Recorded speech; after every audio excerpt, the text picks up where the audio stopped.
Secondly, there is the upper strata of the working class.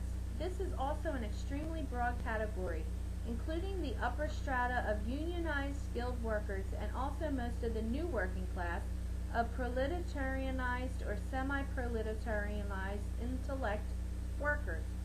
There is no clearly marked dividing line between the previous section and this one. Our conclusions in dealing with questionable strata will in any event have to come from more thorough analysis of particular situations. The long-range class interests of this strata, like the previous section of more oppressed workers, are for the revolution and against imperialism. However, it is characterized by a higher level of privilege relative to the oppressed colonies, including the blacks, and relative to more oppressed workers in the mother country, so that there is a strong material basis for racism and loyalty to the system.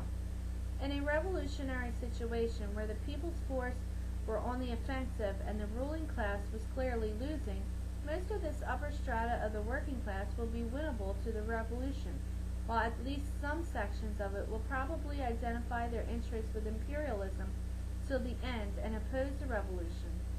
Which parts do which will have to do with more variables than just the particular level of privilege.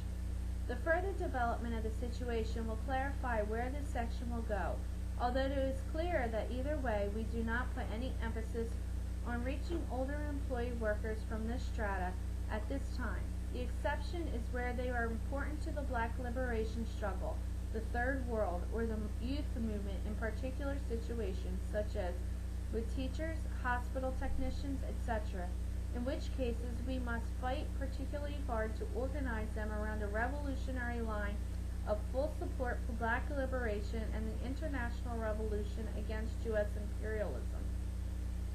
This is crucial because the privilege of this section of the working class has provided and will provide a strong material basis for national chauvinist and social democratic ideology within the movement, such as anti-internationalist concepts of student power and workers' control.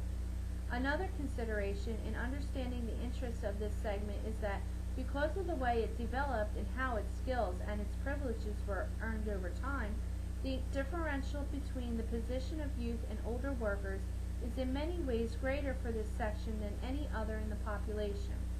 We should continue to see it as important to build a revolutionary youth movement among the youth of this strata. Thirdly, there are middle strata who are not petite bourgeoisie, who may even technically be upper working class, but who are so privileged and tightly tied to imperialism through their job roles that they are agents of imperialism.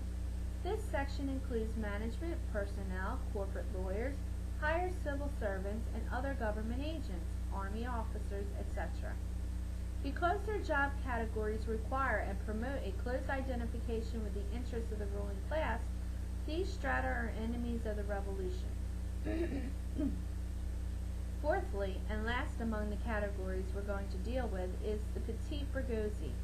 This class is different from the middle level described above in that it has the independent class interest, which is opposed to both monopoly power and to socialism. The petite bourgeoisie consists of small capital, both business and farms, and self-employed tradesmen and professionals.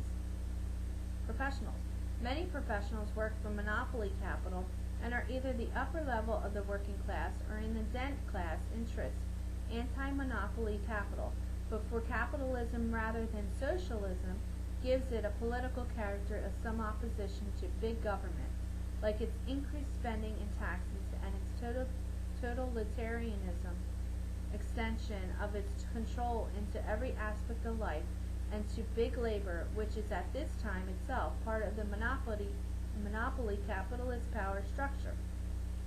The direction which this opposition takes can be reactionary or reformist. At this time, the reformist side of it is very much mitigated by the extent to which the independence of the petite bourgeoisie is being undermined. Increasingly, small businesses are becoming extensions of big ones, while professionals and self-employed tradesmen less and less sell their skills on their own terms and become regular employees of big firms. This tendency does not mean that the reformist aspect is not still present. It is, and there are various issues, like withdrawing from a losing imperialist war, where we could get support from them. On the question of imperialism as a system, however, their class interests are generally more for it than for overthrowing it, and it will be the deserters from their class who stay with us.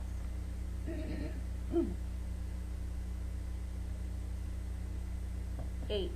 Why a revolutionary youth movement? In terms of the above analysis, most young people in the U.S. are part of the working class.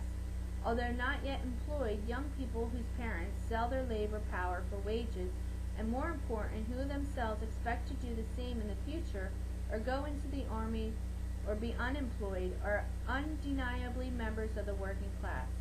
Most kids are well aware of what class they are in, even though they may not be very scientific about it. So our analysis assumes from the beginning that the youth struggles are, by and large, working class struggles. But why the focus now on the struggles of working class youth rather than on the working class as a whole? The potential for revolutionary consciousness does not always correspond to ultimate class interest, particularly when imperialism is relatively prosperous and the movement is in an early stage. At this stage, we see working class youth as those most open to a revolutionary movement which sides with the struggles of third world people. The following is an attempt to explain a strategic focus on youth for SDS. In general, young people have less stake in a society, no family, fewer debts, etc., are more open to new ideas, they have not been brainwashed for so long or so well, and are therefore more able and willing to move in a revolutionary direction. Specifically in America, young people have grown up experiencing the crises in imperialism.